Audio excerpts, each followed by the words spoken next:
There is an interesting quote by Hercule Poirot, the fictional detective that appears in many of Agatha Christie's murder mystery novels. There are things that my profession has taught me, he says, and one of these things, the most terrible thing, is this: murder is a habit. One reading of this is that once we kill, once that line is crossed, we begin to see killing as a viable solution to our problems. We resort to death as our response to what we face in life, and murder becomes a habit. And when Cain murdered his brother Abel, murder became humanity's habit. So let's continue this Genesis narrative on our descent in What Do You Mean God Speaks?, where we explore important ideas, insights, and stories in Christianity for the skeptics who want to understand religion, to the Christians who have questions about their own beliefs, and everyone in between. I am Paul Seung-Woo Jung, and this is our 8th episode of the 2nd season, When Death Becomes Your Response, from Cain to Lamech. What is it like to hear from God as Cain did? How would it happen to fume at how your life is unfolding, then somehow in some way hear God speak to you and recognize those words as God speaking, and then go against it? Now, one key reason why those of us today have trouble understanding what it would be like to hear God speak is our tendency to think of it as some sort of special mystical thing that most of us won't experience. So we imagine it as an unearthly voice, for example, that speaks to us, maybe in a vision or a dream. And it may happen that way, but it encompasses much, much more than that. And that's because what is fundamental to the idea of God with a capital G is that our relation to reality as a whole is our relation to God. So it's how we relate to life, to how everything unfolds, or however else you call it. That's what I mean when I say all of reality, so everything that happens is in some way God speaking. But then the hard question is, just what is God speaking to us through whatever that happens? What is whatever that happens really telling us? Here's what I mean. So say you've been running this business. You put quite a lot of yourself into it, your time, effort, and goodwill, but it's not doing well. Not terribly, but not as well as you wanted. Your product received mixed reviews, your outreach to the community was met with lukewarm responses, and your sales are mediocre. Your work has led to one setback after another. It has produced more thorns and thistles than you expected.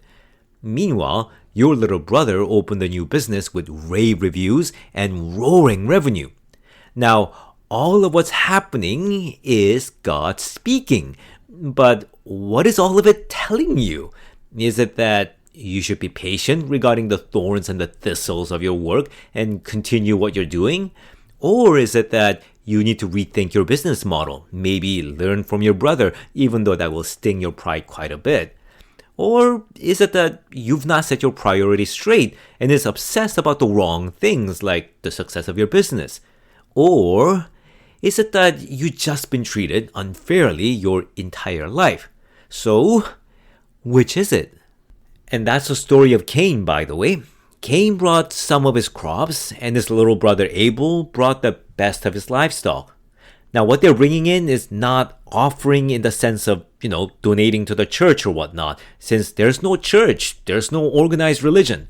Rather, this is about bringing their life and work before God, which is to say, they are both engaging reality as a whole by bringing their lives, their strength and hearts and minds into it. The Genesis narrative does not specify what happened afterward. It only says that God had regard for what Abel brought, while God had no regard for what Cain brought. Perhaps Cain then had a poor harvest of crops with thorns and thistles growing in his fields, while Abel's flocks of livestock flourished. And after all, figures like Abraham, Isaac, and Jacob in the later narratives of Genesis had flocks of livestock that they had multiply and flourish as a sign that God blessed them. But it could have been the opposite. Maybe Cain was doing well, materially speaking, while Abel was just getting by, yet somehow Cain felt rejected or disregarded in some inexplicable way. So, say you are Cain. Now, before you were born, your parents had consumed the knowledge of what possible things, good or evil, may happen in their lives. That is, what God may speak. But they did so, they took that knowledge in their distrust of God. And their moment of distrust has become your starting point. So, if you bring your life and work to God, will God respond favorably? Which is to say, if you engage reality in good faith with all your heart's mind and strength and soul, will life unfold good things for you? Maybe. How do you know? What if God does not respond favorably? After all, God may be a potential enemy. Then you will have brought all of that for nothing. But your brother Abel, he brings everything, the best of what he has to life, to God.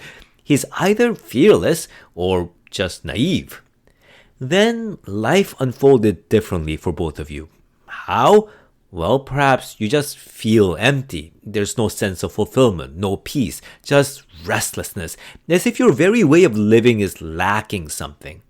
Abel, on the other hand, seems to love his life, his work, and even his daily routine. It's like he has this inner sense of approval while you don't.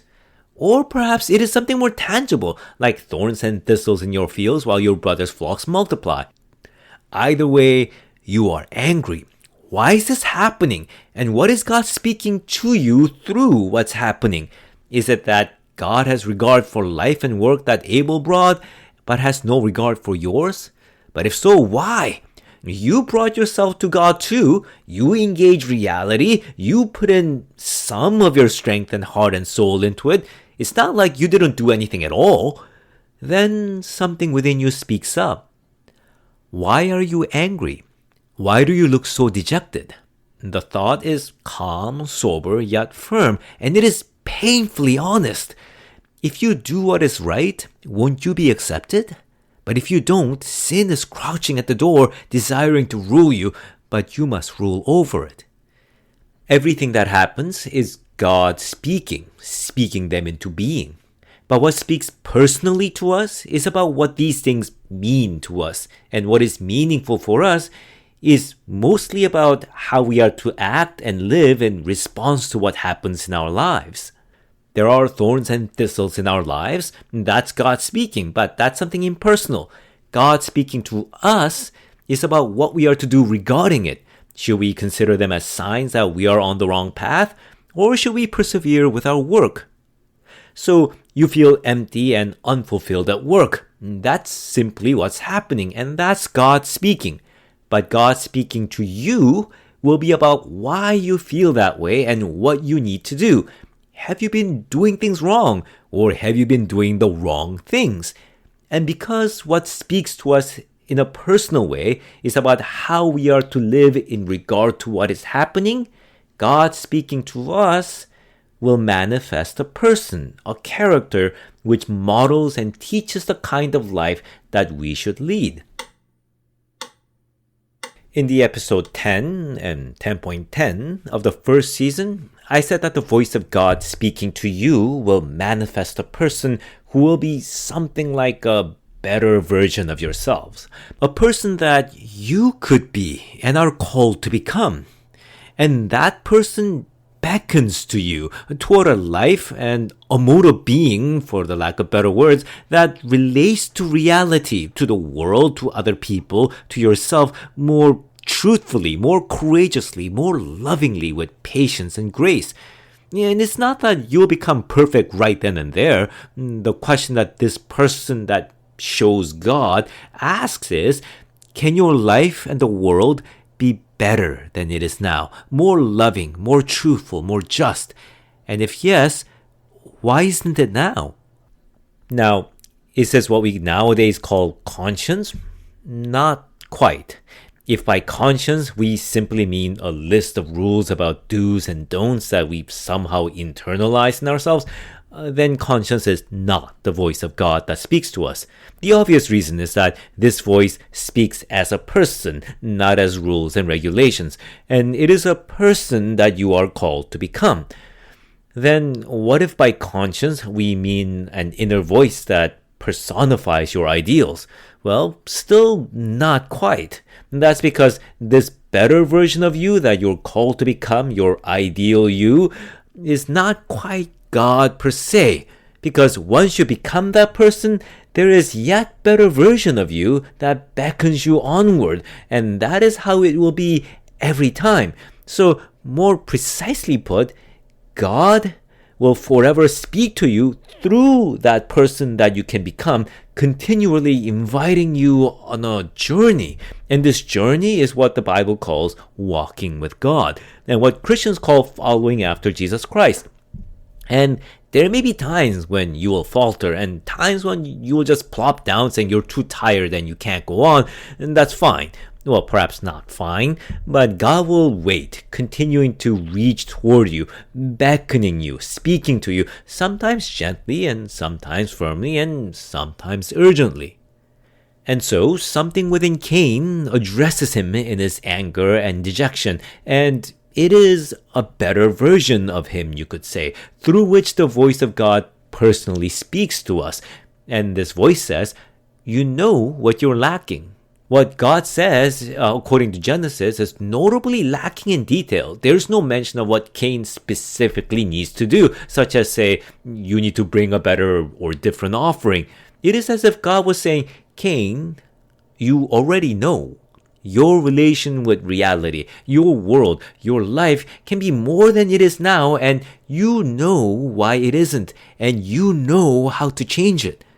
And it is here that what we call conscience has some connection with what God speaks to us. Conscience is about what we ourselves already know is right, or at least know as far as we can right now. What God speaks is far more than what conscience can tell us, because God speaks what we may not know yet and perhaps what we may never know. And our conscience may be misled, misinformed, or in some cases even malformed. We have moral compasses, yes, but there's no guarantee that our compasses won't break or was a bad product to begin with. So, say if according to your compass, the North Star is shining in the west and the sun is rising in the north, then you should stop and look around and check your bearings and probably get a new compass. But if that's not what's going on, and you're just ignoring your compass, then you will become lost in your journey. See, if you're ignoring your conscience about what you yourself believe right now to the best of knowledge to be right, then your conscience may still be wrong, yeah, but you are definitely wrong. God speaks to Cain, and what God speaks is what his conscience also says. You know where you've been going wrong. A better version of himself through which God beckons to Cain is saying, bring your life, bring your work in the way you already know you should, and you know God will have regard for what you will bring. And God speaking to us is more than just the voice that speaks within us. For Cain, God also spoke through the life of his little brother Abel. Cain likely wanted to think that God had regard for what Abel brought only because God favored Abel over him. But God speaks up, saying, if you do what is right, will you not be accepted? See, Cain didn't need to be Abel. Cain can instead do what Abel has done. How Abel related to God, to reality, to life, is a better version of Cain that he could yet become. God, however, adds, watch out. Sin is crouching at your door and desires to rule over you, but you must rule over it. Because the voice of God has competition. And that competition says, can God be trusted? Will God respond favorably if you change? Maybe God still won't have regard for what you bring no matter what. What then? And why should you change? Why should reality be like this, that what you brought to it so far just isn't good enough? Why should the world be like this, that you need to humble yourself and learn from your little brother? How humiliating, how frustrating. If only Abel didn't exist. If only my little brother was never born, or maybe if I was never born, then I wouldn't have to experience all of this. Even if thorns and thistles grew in my field, even if I felt unfulfilled, empty, and lacking, if Abel didn't exist, I wouldn't have to think that I have a problem, that my relation to reality, that what I brought to God was deficient and wrong. I wouldn't need to feel like a failure. If only Abel didn't exist. If only God didn't speak Abel into being. If only God didn't speak. And so Genesis reports that Cain then said to Abel, "Let's go out to the field." And then when they were in the field, Cain killed Abel. What God spoke to him was this: "Cain, you are better than that. You can become someone whose life and work will be meaningful. God will yet have regard for what you bring. You know this yourself already." But Cain ignored that voice. He does more than just ignore it. He kills that voice within himself. And there is something irrevocable about killing. You can falter, and you can stop, and you can even plug your ears for a while to the voice that speaks to you. But you can also reject what it speaks so completely and with such finality that it will not speak those words to you again. The problem is, even as he kills that voice of God within himself, God is still speaking through his little brother Abel. How Abel lives will continually embody the words that Cain rejected. So he needs to kill him too. And in the New Testament Gospels, Jesus would include Abel on the list of the prophets and sages through whom God spoke and were killed because of it. Then, once Cain kills Abel, God speaks to him again, but this time God is speaking something else. The Lord speaks, "Where is your brother, Abel?" "I don't know," Cain replies. "Am I my brother's keeper?" There is something strange about Cain's answer. He doesn't simply lie saying, "I don't know." He cannot resist adding, "Am I my brother's keeper?" Which is to say, why should I have to watch over him? And nobody said he should. But the thing is, Cain was his brother's keeper. Abel was his little brother, and he probably followed Cain around as a child, looking up at him with admiration that kids often have for their older siblings. But Cain cast away that role. He cast away his responsibility along with everything that made him Abel's big brother. He cast him away just as he cast away the person that he could have become before God, just as he cast away God that spoke to him. He cast them all away before he killed his brother. He cast them all away so that he could kill his brother. Killing someone kills a part of you. That's part of the deal. It involves discarding every part of you that formed a relationship with that person. And killing what God speaks to you kills what you could have become. And that involves killing every part of you now that would have enabled you to become that person. And so you are left with a piece of yourself. As death takes over the rest, you become lesser. And until you become numb to that loss, you know what you've lost. So Cain snaps at God, only to have God speak, "What have you done? Listen, your brother's blood cries out to me from the ground. Now you are cursed and banished from the ground, which swallowed your brother's blood from your hands. No longer will the ground yield crops for you, no matter how hard you work, and you will be a restless wanderer on the earth." God is speaking how life will now unfold for Cain. He has killed and shed blood, and for the ancient Hebrews, blood signified the very substance of life. And the ground, the world Cain inhabits, had received his brother's life substance, his blood. And what Cain did shapes the world that he will now inhabit. His life and work no longer will bring forth any meaningful fruit. That's because by killing Abel, Cain had killed the very voice that beckoned him toward living that kind of life. Through Abel, God was speaking to Cain of a version of himself that he could become, whose life and work he brings to God will be accepted, a life where he engages reality more truthfully, lovingly, and courageously, and bring forth something worthwhile out of it. But Cain rejected that version of himself and rejected it irreversibly by killing his brother. And that means that this life is now impossible. And the blood, the lost life of his little brother, cries out as a testimony that this is so. And so Cain got his wish. He thought he wouldn't have to feel his failures and frustrations if his brother was never born, or if he himself was never born. But now, for him, it will be as if neither of them were ever born. From now on, he wouldn't feel his failures and frustrations because now there is nothing to fail at. He has killed what he was being called to become. That is why God says Cain will now be a restless wanderer. Because Cain no longer has a destination. He has no goal to strive for anymore, no relationship to maintain. He's headed nowhere, and so will simply wander aimlessly, meaninglessly, to the end of his life. Genesis then reports that Cain left God's presence and settled in the land of Nod, which means land of wandering. But before he leaves, Cain pleads to God because he's afraid that someone else will kill him too. Cain now realizes and is terrified that what he has done to his brother, others can now readily do too. As to where these other people come from is another question, and one I think is not as important. For now, we want to follow what God speaks to him in response. Not so, God speaks. I will give a sevenfold punishment to anyone who kills you. And God puts a mark on Cain as a warning to anyone who would kill him. But why? Well, part of the reason is that according to Christianity, God is always more merciful than we would imagine. But there is another reason.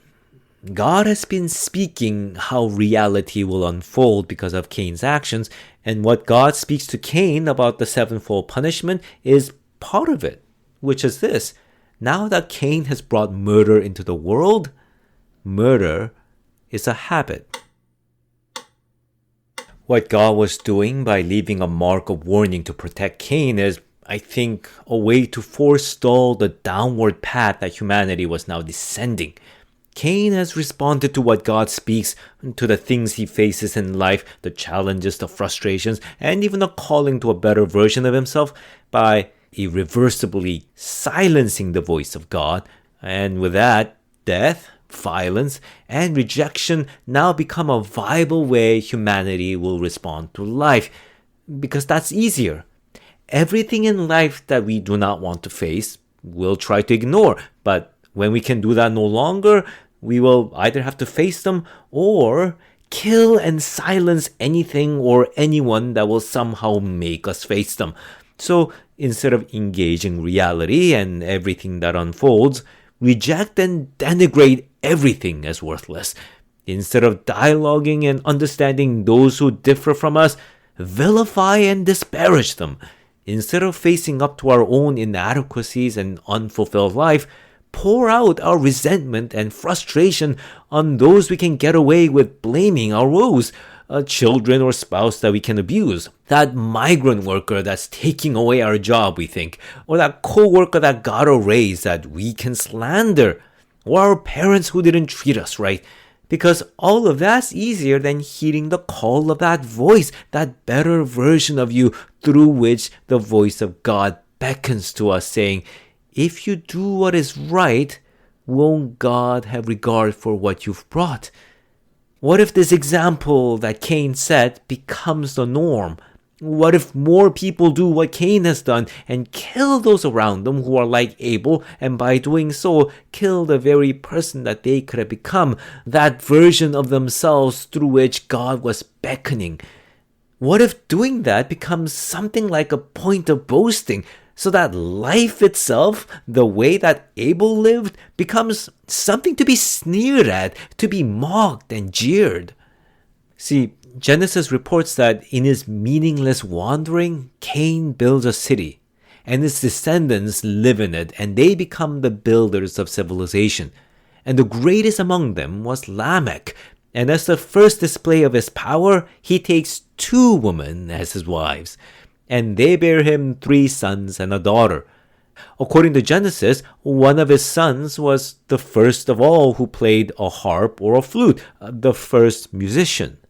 Another son is depicted as the first to raise livestock. But what about Abel, that brought the first of his flock to God? Well, remember that I said that this may be a figurative way of saying that Abel brought his life and work before God?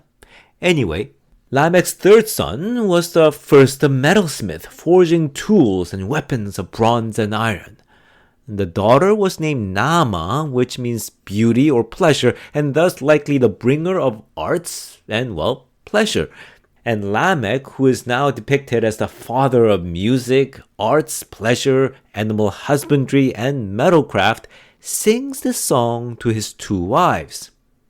He says, "I've killed a man for attacking me, and a young man for striking me. If Cain is avenged 7-fold, I will be avenged 77-fold.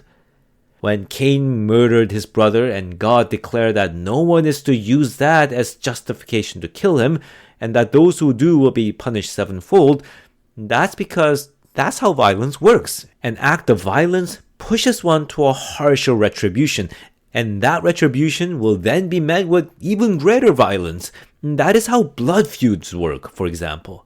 But now Lamech, the father of civilization, deliberately invokes the words God spoke to Cain.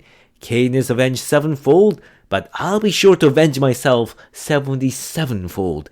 Any opposition he faces will be dealt with by killing. A mere attack or a single wound will merit death. And he celebrates this violence and the casual disregard for life in a song to the 2 women that he now possesses. Murder by those who are powerful have now become the norm. It has become a habit, a hobby, and a sport. Violence has become the go-to response to all opposition. Death has become the answer to life. And this has become the foundation of human civilization built by Cain. And such a world inevitably unravels.